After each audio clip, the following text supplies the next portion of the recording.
오늘은 종말과 영원에서 개인의 삶에서의 종말과 부활을 같이 살펴보기를 원합니다.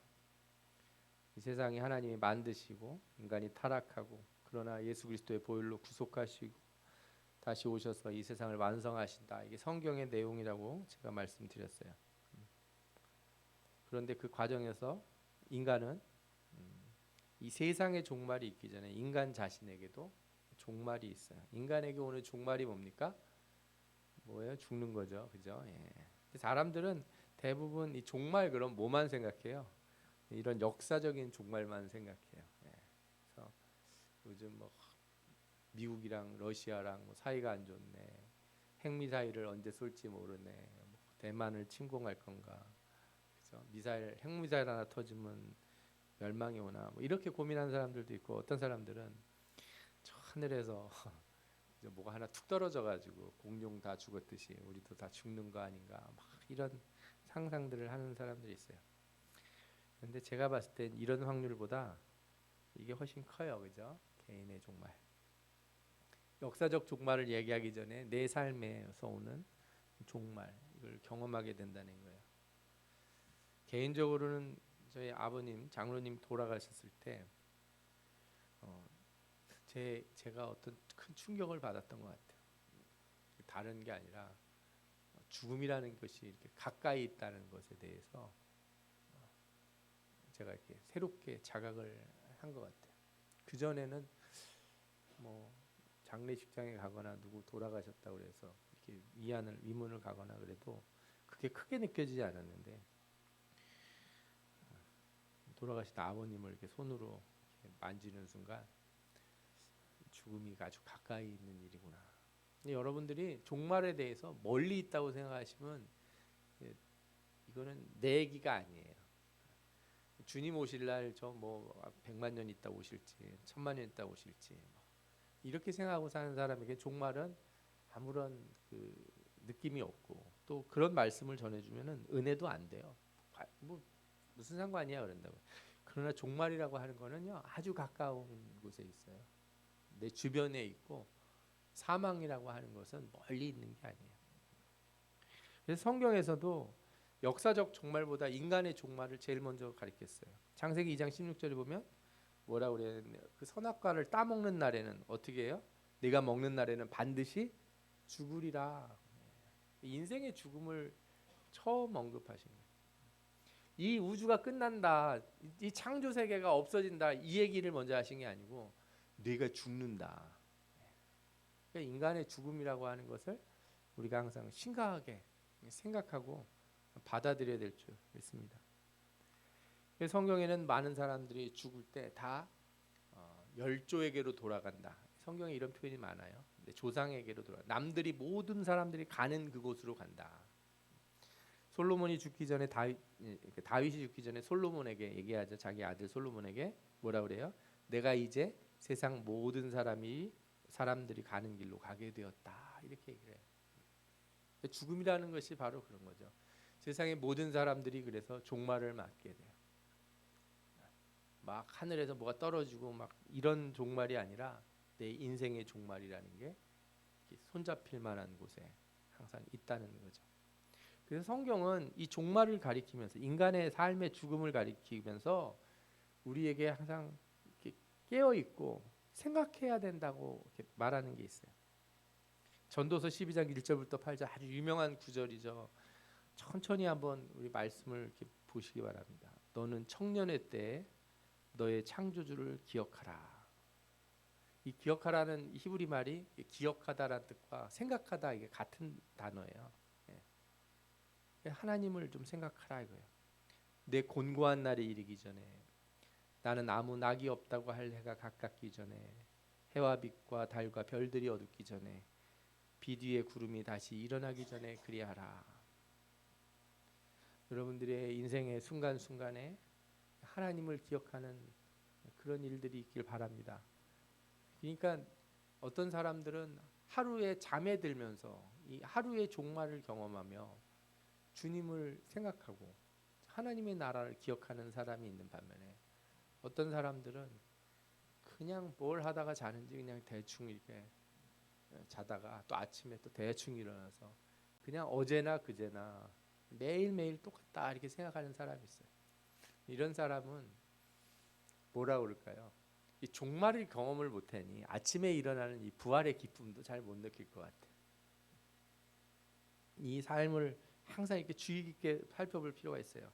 그런 날에는 집을 지키는 자들이 떨 것이며 힘 있는 자들이 구부러질 것이며 맷돌질하는 자들이 적음으로 그칠 것이며 창들로 내다보는 자가 어두워질 것이며 길거리 문들이 닫혀질 것이며 맷돌 소리가 적어질 것이며 새들의 소리로 말미암아 일어날 것이며 음악하는 자들은 다 쇠하여질 것이며 또 그런 자들은 높은 곳을 두려워할 것이며 길에는 놀랄 것이며 살구나무가 꽃이 필 것이며 메뚜기도 짐이 될 것이며 정욕이 그치리니 이는 사람이 자기의 영원한 집으로 돌아가고 조문객들이 거리로 왕래하게 됩니다.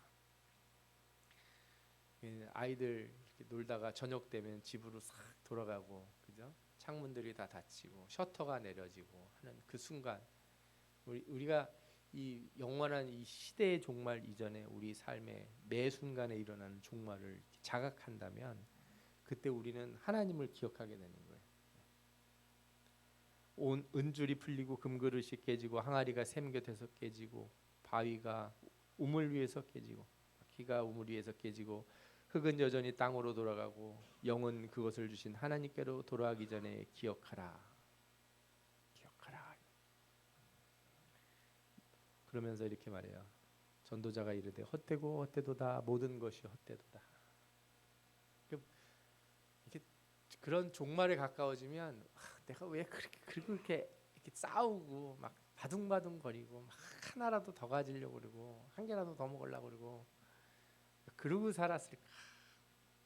이런 생각이 그냥 마음속에 훅 들어오지 않을까 싶어요. 인생이 참 허무한데 뭐 그게 대단한 거라고 그걸 붙들고 살려고 인생을 그렇게 사람 눈에 눈물 내면서 그렇게 사는가? 하나님의 나라 영원한 것을 기억하지 못하는 사람은 그 종말에 헛된 것을 절실하게 느끼게 될 거예요.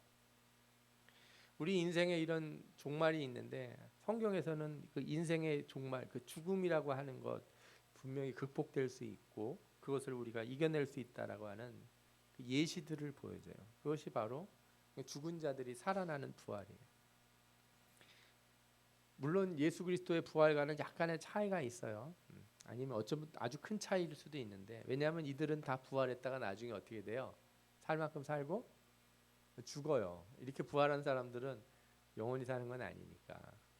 이건 단지 우리가 나중에 얻을 부활에 대한 그림자 같은 거거든요. 구약 성경에 보면 엘리야가 이 사르밧 과부의 집에 가서 기적을 베풀어 줬는데 어느 날 그 집 아들이 이렇게 죽어요. 그래서 엄마가 이 엘리야를 찾아와서 그러죠. 왜 나에게 오셔서 내 죄를 기억나게 하십니까? 이게 무슨 얘기예요? 왜 내 인생을 이렇게 돌아보고 내가 누군지를 이렇게 볼 수 있게 해주냐? 왜 뭐 앞에서 이 죽음 앞에서 그런 상황이 됐을 때 엘리야가 아이를 안고 다락에서 이렇게 기도를 해요. 몸을 엎드려서 기도를 해서 아이가 살아나요.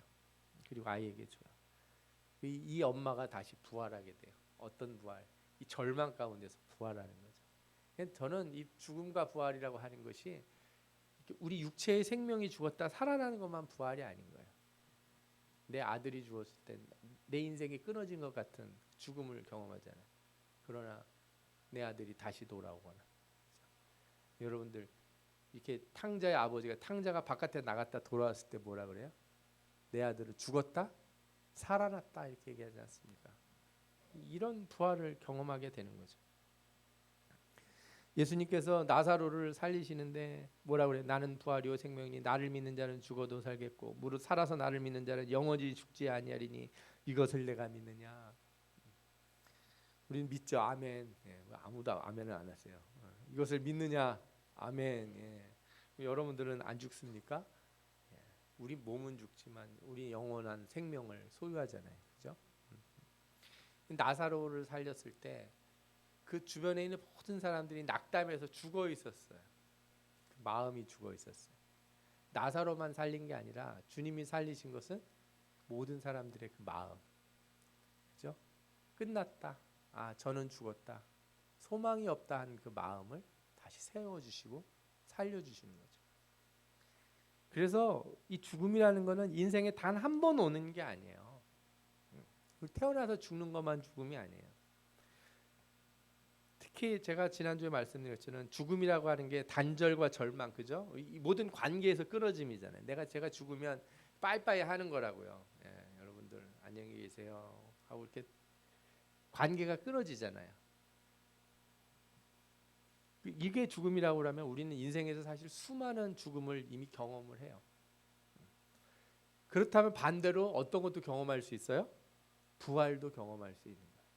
그러니까 죽음과 부활이라고 하는 것을 종말론적으로만 보지 말고 이걸 끌어다가 내 삶에 가져오면 내 삶에서는 지금도 내가 죽는 일이 생기고 또한 내가 다시 부활하는 일도 있다는 거예요.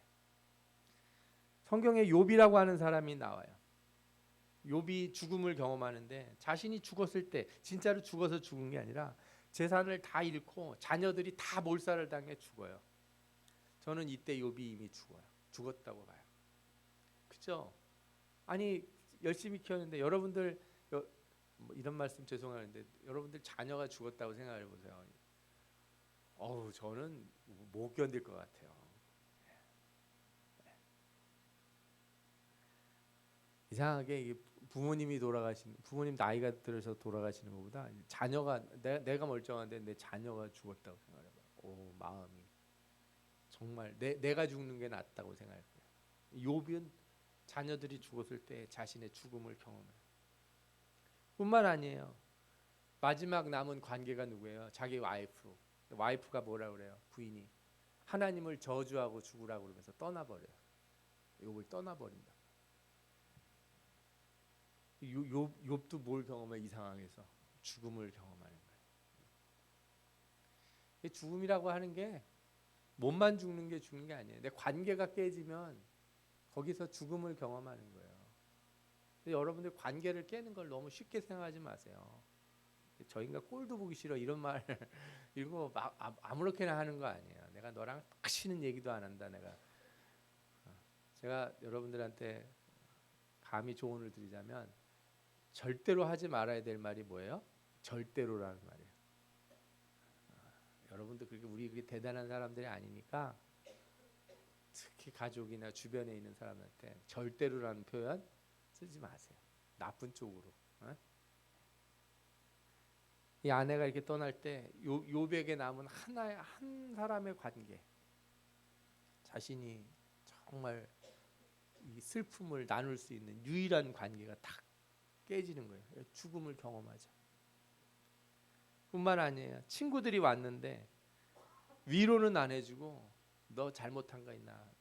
네가 분명히 뭘 잘못했으니까 일이 이렇게 된 거야. 하나님이 공의로우신 하나님이 왜 갑자기 너한테 벌을 줘? 인생을 다시 똑바로 생각해봐. 그 친구들이 와서 다 계속 그런 얘기를 하니까 이 욥이 어떻게 돼요? 진짜 죽어요. 와 미칠 것 같은 거죠. 요즘 여러분들 그럴 때 있잖아요. 뭐 억울하면 억울해 죽을 것 같다는 말 하지 않습니까? 사람들이 와서 다 내 말은 하나도 안 들어주고 너 내 인생 똑바로 안 살아서 그렇다고 자꾸 얘기해 보세요. 그러면 마음이 어떻겠어요?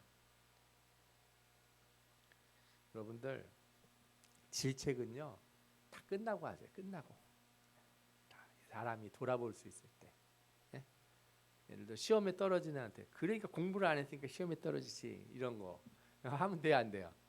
안 돼요. 사업에 실패한 사람한테 거봐 그렇게 하니까 기도도 안 하고 똑바로 안 하고 11조도 안 하고 그러니까 너 사업 망하지.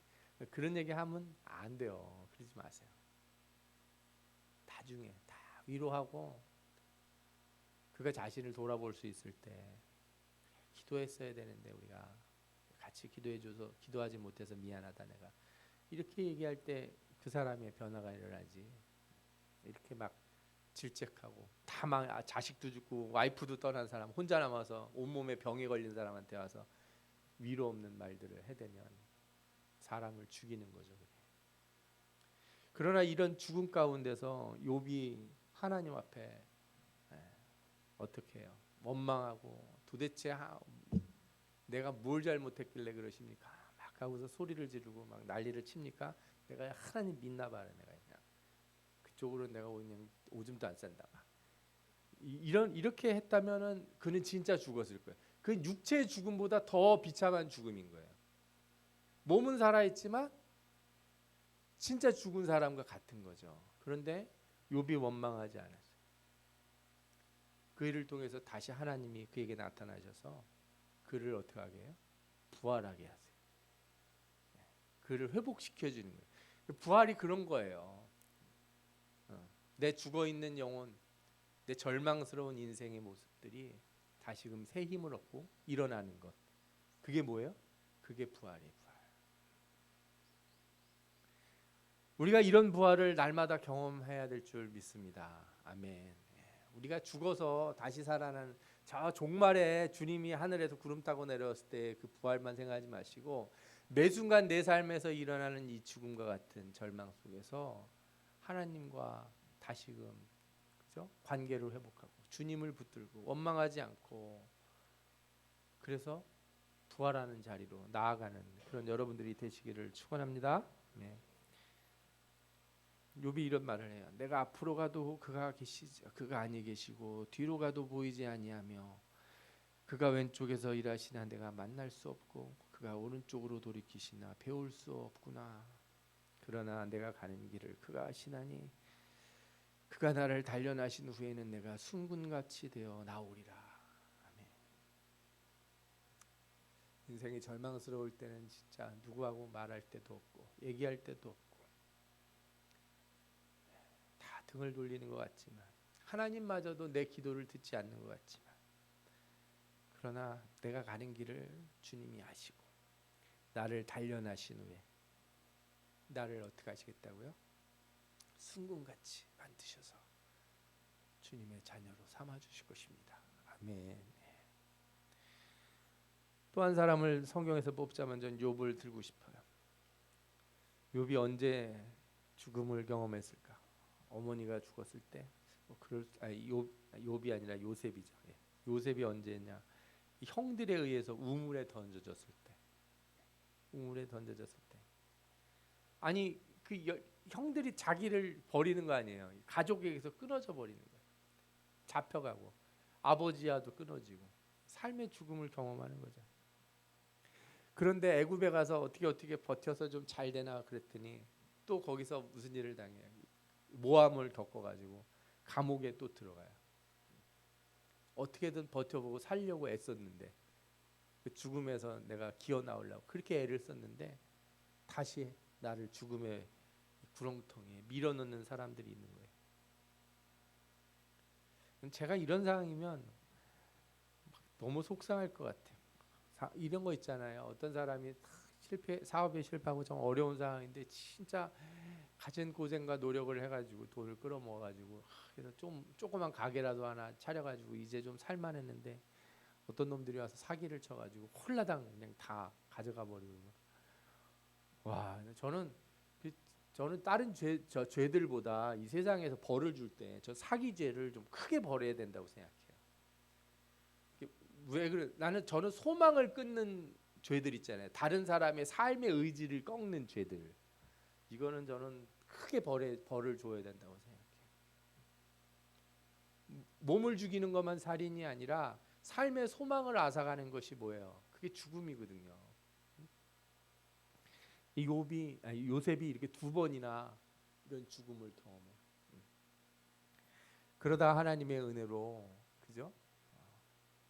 어떻게 돼요? 이 애굽의 총리가 되지 않습니까? 이 바닥에서 저 위로 올라가는 일을 겪어요. 그런데 요셉이 그렇게 다 잘 됐는데 부활한 것 같은데 그렇지가 않아요. 요셉이 또 다른 자신의 죽음을 경험하는데 그게 언제예요? 가뭄이 들어가지고 먹을 게 없을 때 형제들이 먹을 것을 구하러 애굽에 왔다가 자기를 만나요. 형들이 못 알아보는 거죠. 어렸을 때 팔아먹었는데 그죠? 어렸을 때 노예상인한테 팔아먹은 그 동생이 죽었겠지. 거기서 살아났겠어요. 게다가 이 애굽의 총리가 됐을 거라고 누가 생각을 하겠어요. 그런데 이 요셉이 형제들을 만났을 때 자신을 숨겨요. 아닌 척해요. 그리고 자기 동생 베냐민 데려오라고 형들한테 시키죠. 예. 그리고 아주 골탕을 먹이려고 그래요. 그게 사실 죽음이에요. 죽음이라는 게 뭐야? 여러분들, 나 자신을 숨기는 거예요. 내 본 마음을 숨기는 거. 내가 삶의 관계에서 내 자신을 숨기고, 그죠?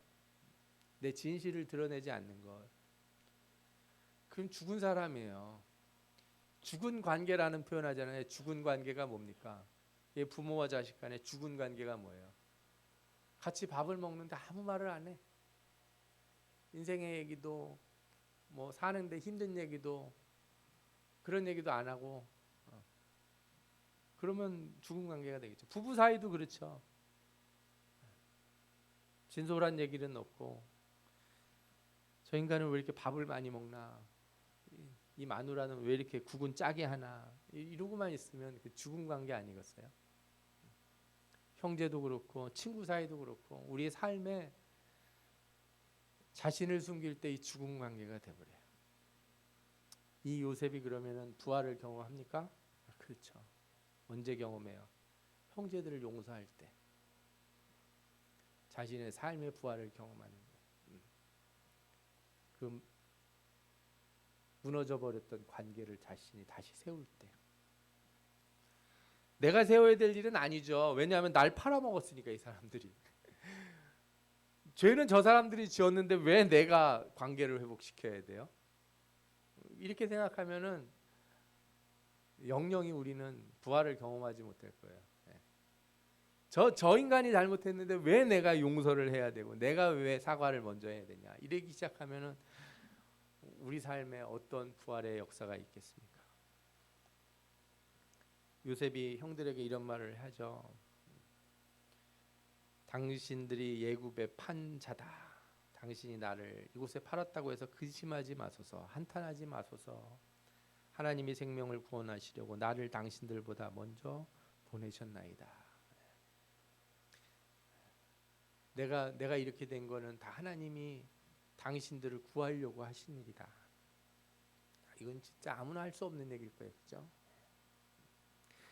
왜 나만 기도하고 왜 나만 막 이렇게 울고, 그죠? 왜 나만 하나님 앞에 오고, 니들은 기도하면 안 되냐? 막 이렇게 얘기할 수 있지만 나로 먼저 기도하게 하시는 이유가 뭐예요?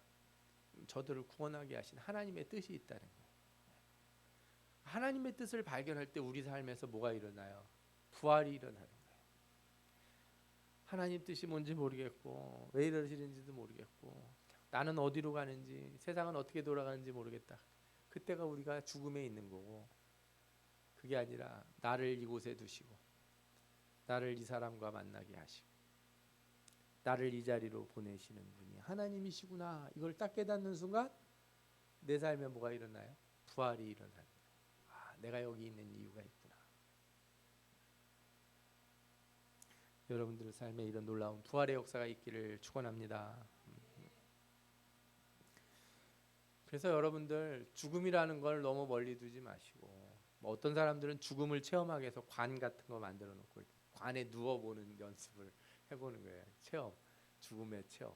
뭐 그것도 제가 보니까 약간 아주 섬찟하고 자신을 돌아보는 귀한 시간이 되긴 하는 것 같더라고요. 그렇다고 뭐 일부러 장례식장에 가서 나무관에 누워볼 필요는 없을 것 같아요. 저는 그보다 더 많은 죽음이 우리 삶에 이미 도사리고 있고 여러분들도 이미 경험했을 거라고 저는 생각해요. 사람들과의 관계가 깨어지면서 내 삶의 사업이 흔들리고, 그죠? 앞날이 막막해지는 것 같고 내가 뭘 해야 될지, 이렇게 해서 계속 될 것 같은지, 아무리 노력해도 잘 안 되는 것 같고, 막 이런 삶이 막 내 삶을 억누르고 있을 때 내게 어떤 게 와요? 이게 내가 경험하는 죽음이에요. 그러나 하나님은 그런 모든 죽음의 경험들, 인생의 삶의 죽음의 경험들 속에서 뭘 하게 하시냐면 이 깊은 성찰을 할 수 있도록 기회를 주시는 거예요. 그런 절망에 있을 때 여러분들이 하셔야 될 일이 뭐예요? 그냥 막 빠져나오려고 막 몸을 버둥거리는 게 답이 아니에요. 늪 같은 데 빠질 때 몸을 버둥거릴수록 어떻게 돼요? 우리가 더 빠져 들어가잖아요. 깊이 성찰해 볼 필요가 있어요. 이 죽음이 어디서부터 왔는지, 이 죽음의 본질이 뭔지를 깊이 생각해 보는 거죠. 더 나아가서 내 인생, 지금 이 일이 잘 안 되는 거 정도는 괜찮은 거예요. 응? 지금 이 정도로 상처를 받는 건 나은 거예요. 정말 중요한 게 뭐예요? 내 인생이 정말로 끝날 때, 내가 정말 하나님 나라에 가는 그 시간이 됐을 때, 내가 아무것도 깨닫지 못하고 간다면 어떻게 돼요? 헛되고 헛된 인생 살다 그냥 죽는 게 돼버리잖아요. 그러니 삶의 이 죽음의 순간들을 경험할 때마다 하나님을 찾을 수 있는 기회, 하나님을 만나는 기회를 삼아야 될 줄 믿습니다. 괴로운 일이 생길 때 하나님을 만나고 내가 누구인지, 여기가 어딘지, 우리는 어디로 걸어가고 있는지를 그때마다 확인할 수 있게 된다면 그거야말로 우리가 성장하는 길이고, 그죠? 예. 정금같이 단련되는 거죠. 불순물이 제거돼서 95%짜리 금덩어리가 99%, 99.99% 순금으로 변해가는 순간이 되는 거예요.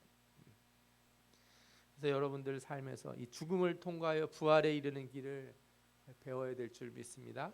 성령이 주시는 기회들을 놓치지 마시고 하나님을 만나는 이런 삶이 이루어지길 바랍니다. 앞서서 말씀드린 그런 성경에 나오는 사람들처럼 우리는 그런 류의 죽음을 경험하는 일은 드물어요. 막 욥처럼 자녀들이 막 죽고 막 몸에 병이 걸리고 막 다 깨지고, 요셉처럼 누가 나를 갖다 감옥에 막 가두고 막 억울하게 하고 막 이런 일이 모든 사람에게 일어나는 건 아닌데, 그럼에도 우리에겐 다 비슷한 일들이 좀 다른 형태로 있어요. 예를 들어 청소년기에서 성인으로 갈 때, 저는 군대 갈 때도 되게 무서웠어요. 가서 잘할 수 있을까 뭐 이런 거.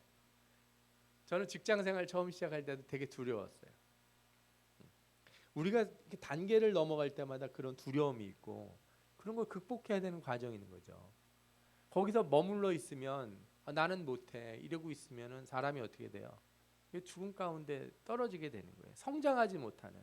아이가 아이로 오래 있는 거는 그 죽은 거랑 비슷한 거예요. 막 100년이 지나도 애기면 어떻게 하겠어요? 학업이든 취업이든 뭐 집을 옮기는 일이든 이직이나 퇴직을 하는 과정에서 사람들은 다 관계의 단절들을 경험하고 그런 과정에서 여러 가지 형태의 죽음들을 맛보게 돼요. 뿐만 아니라 인간관계나 또 내가 새로운 걸 배우고 삶의 경험을 할 때 내 가치관이 변화될 때가 있어요. 그때 과거와의 단절을 경험해요. 그때도 우리 삶의 여러 가지 형태의 다른 형태의 죽음들이 오는 거죠. 결혼과 부모가 되는 과정에서의 변화도 있고, 또 청년에서 장년으로 다시 노년으로, 저도 이렇게 뭐 나이가 그렇게 많지는 않지만 이렇게 젊었을 때 그 힘이 어느 순간에 이렇게 계단처럼 툭 떨어지는 때가 있더라고요. 며칠 되게 아프고 났는데 몸이 옛날 같지가 않은 거예요. 예. 그래서 옛날에는 밤도 막 며칠씩 새면서 일하고 있는데 요즘은 하루 새면은 한 일주일은 막 이래요. 힘들어가지고. 그 젊은이들, 우리 청년들, 예? 회사에서 밤늦게까지 일하는 거 당연하다고 생각하지 마세요. 그거 얼마 못 가요. 그거. 어느 날 자신의 몸이 확 꺾어졌다는 걸 느끼는 거예요. 예? 내 몸이 젊은 것 같은 이 몸이 여기 있는 우리 나이 드신 권사님들한테 보면서 언제 이렇게 늙은 것 같은 느낌이 드냐, 다 온다고요. 그죠? 여성들은 또 폐경이라는 것도 겪고 남성들도 갱년기라고 하는 것도 겪고 이렇게 노년으로 신체적 변화가 있으면서 내 몸이 실제로 죽기 이전에 죽어감을 경험하는 거예요. 그래서 제가 한마디로 얘기 드리면 이래요. 여러분, 우리요 사실은 시한부 인생이에요. 태어날 때부터 이미 뭐였어요? 시한부 인생이었다. 시한부 인생으로 사는 동안 뭘 준비해야 돼요? 부활을 준비해야 돼요. 수많은 순간순간마다 이런 경험들을 통해서 부활의 기회를 찾아야 돼요. 부활의 길을 찾아야 돼요. 여러분들에게 이 하나님이 말씀을 주시는 이유가 그래요. 너희들이 죽었다 나중에 천국 가는 것만 천국이 아니고 이 세상에서 죽어있는 여러분들의 삶의 관계들을 회복하고 죽어있는 나의 삶의 모습들을 회복할 때 부활이 일어나고 그 자리에 무엇이 이루어져요? 하나님의 나라, 천국이 이루어질 수 있다. 그거를 해나가라는 거예요. 응? 이 세상 가운데서 여러분들에게 이런 일들이 있기를 축원합니다. 아멘. 그래서 이런 변화의 과정 속에서 고난과 함께 항상 새로운 소망의 길이 있음을 놓치지 말아야 돼요. 감옥에 있다고 다 끝났다고 생각하는 게 아니고 요셉이 그렇게 했던 것처럼 이 고난과 어려움에 무슨 이유가 있는가? 나는 어디로 갈 것인가? 욥이 그 고통 가운데서 자신을 돌아본 것처럼. 그래서 이거를 자기가 다음 단계로 나가는 양분으로 사용하지 못하면 어떻게 돼요? 그러니까 자신 안에서 일어나는 퇴행을 경험해요. 퇴행이라는 게 뭐냐? 그러니까 어린 아이가 내 속에 여전히 있는 거예요. 제가 이제 그런 얘기를 한 적이 있는데, 제가 직장 가서 돈 버는 다음에 한 일 중에 하나가 그 여러분들 프라모델 아십니까? 이렇게 로봇 이런 거 조립해서 만드는 거? 저 그거 해봤어요. 왜? 어렸을 때 못했거든. 또 가난해서 그런 거 애들 막 장난 가지고 노는 거 정말 해보고 싶은데 나 못해서 그거 사다가 밤에 몰래 해봤는데 너무 좋은데 웃긴 거예요. 무슨 뜻인지 이해가 되세요? 예, 우스운 거예요. 우리 그럴 때 되게 많아요, 사람. 내가 몸은 어른이지만 내 안에는 아직도 수많은 어린이들이 있어요. 내 아주 작은 시절의 어린이가 있고, 내가 학교 다닐 때 내가 못하고 못했던 거, 못 먹었던 거, 못 가졌던 것 때문에 그 중고등학교 시절이 여전히 남아 있는 사람들도 있고, 어떤 사람들은 결혼했는데 남편한테 사랑을 많이 못 받고 어렵게 자식들을 기르다 보니 나이 들었는데도 마음 한구통에 뭐가 있어요? 그 젊었을 때 그 처녀 때의 그 모습이 있는 거예요. 내가 이 인간만 안 만났으면 내 인생이 얼마나 좋았을까, 막 이런 생각도 하고. 그러니까 우리 안에 사실 이 어린 아이 같은 모습들이, 과거의 모습들이 항상 있어요. 근데 얘네들을 안아주고, 그래 참 너 힘들게 살았지, 껴안아주고 얘를 끄집어내줘야 되는데, 그렇게 못하면 어떻게 돼요? 우리가 다시 그 과거로 자꾸 돌아가려고 그래요. 자꾸 돌아가려고 그래서, 왜 동창회 나가서 옛날에 초등학교 때 친했던 친구 얼굴을 이렇게 자꾸 그러냐고요. 예? 왜 어른이 됐는데도 집에다가 그냥 무슨 피규어니 뭐니 막 몇백만 원씩, 몇천만 원씩 해가지고 막 장식장 만들어가면서 갖다 놓고 취미라고 사는지, 뭐 그것도 취미라고 막 얘기할 수 있을지는 모르겠는데, 제가 봤을 때는 그 한 구석에는 그 심리적인 그런 모습이 담겨져 있다는 거예요. 음? 앞으로 나가는 저 천국의 소망으로 저 바깥으로 이렇게 계속 전진해 나가는 게 아니라 자꾸 어디로 돌아가고 싶어요. 나 과거로 돌아갈래, 막 이런 삶을 자꾸 추구하게 되는 거죠. 그런 사람은 기도해도 무슨 기도만 나오냐? 옛날 생각만 하게 되는 거예요. 그때 그러지 말았어야 되는데 하는 그런 생각만 하는 과거의 맹 기도를 하게 되는 거죠. 그래서 인생에서 여러분들이 죽음을 경험하고 부활을 경험한다는 것은 아주 기쁜 일이고 좋은 일인 거예요. 음? 그래서 인생의 과정에서 이 부활이라는 게 새로운 결단, 새로운 가치관, 다시 시작하려고 하는 새로운 그 의지와 노력과 연결되어야 되는 거죠. 아멘. 저는 여러분들의 삶에 매일 이런 부활이 일어나기를 소원합니다.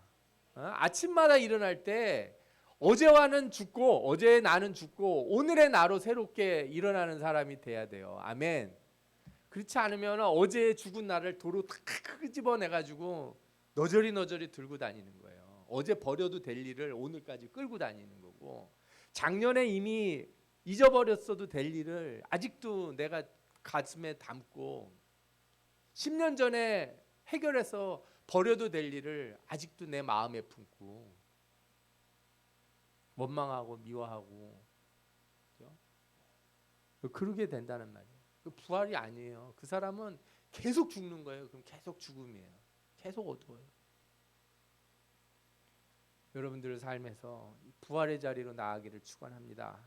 하나님의 은혜를 구하시고 내가 이런 일들을 다 이겨내고 이 삶의 자리에서 부활을 경험할 때, 그때 주님이 오시는 날 진짜 부활의 즐거움에 참여하는 자가 될 줄 믿습니다. 아멘. 이 인생 지긋지긋한 인생, 더러운 인생 다 때려치우고 빨리 천국에 가야지 하는 사람이 천국에서의 부활을 맛보는 게 아니고요. 이 세상에서의 죽음을 이겨내고, 그죠? 매일마다 부활했던 사람이 주님의 부활에 왔을 때 주님 너무 감사합니다. 내 인생에서 날마다 그 부활의 기쁨을 주셨던 그 주님을 이제야 진짜 만나는군요. 그 부활에 우리 간에 아주 새로운 기쁨으로 넘쳐날 줄 믿습니다. 아멘. 성경에서 말씀하고 있어요. 생각건대 현재의 고난은 장차 우리에게 나타날 영광과 비교할 수 없도다. 오늘의 슬픈 일들과 괴로운 일들과 우리가 경험하는 죽음들은 우리가 부활할 게 우리에게 올 이 부활에 비교할 수 없어요. 지금의 고난이 이걸 극복해냈을 때 내 삶에 오는 즐거움보다 더 클 수 없다는 거죠. 시험을 참는 자는 복이 있나니 이는 시련을 견디어낸 자가 주께서 자기를 사랑하는 자들에게 약속하신 생명의 면류관을 얻을 것이기 때문이라. 아멘. 말씀을 마쳐보겠습니다. 여러분들 그냥 늙어 죽는 것만 생각하지 마시고 내 인생에 죽음이 많이 있었구나. 그런데 내가 아직도 그 죽음에 매여 있는가? 나는 그 죽음에서 벗어나서 부활의 자리로 나갔는가? 한번 자신을 돌이켜 보시기 바랍니다. 육체적인 죽음보다 정신적인 죽음, 단절, 절망이 더 죽음에 가깝다는 것을 생각하시고 삶의 과정에서 이 부활의 신앙을 회복해야 될 줄 믿습니다. 여러분들의 삶의 모든 관계에서 날마다 이 하나님이 주시는 부활이 이루어지기를 구하고 또 회복해야 될 줄 믿고 또 삶 가운데서 그래서 여러분들이 죄악된 과거의 모습을 거기서 그 죽음에서부터 나와야죠. 내 예전의 나에서 나와야 돼. 그리고 정말 부활을 경험한 사람으로 하나님의 나라로 내가 새로 가겠다. 하나님의 나라가 저쪽으로 가는 게 아니고요. 내가 부활한 자리에서 하나님의 나라가 이루어지는 거잖아요. 아멘. 그러니 내가 이 죽음의 자리에서 일어나서 내가 있는 이 자리를 하나님의 나라로 선포하고 만들겠다. 이런 부활의 신앙을 가져야 될 줄 믿습니다. 그래서 이 인생을 사는 동안 수많은 경험들이 여러분들에게는 다 부활의 기회가 되는 줄 믿습니다. 여러분들 삶에 부활의 은총이 날마다 넘쳐서 이 축복을 가진 사람이 나중에 주님 만날 때 진정으로 하나님 앞에 감사하며 영광을 돌리며 참된 부활에 참여하게 될 줄 믿습니다. 아멘. 우리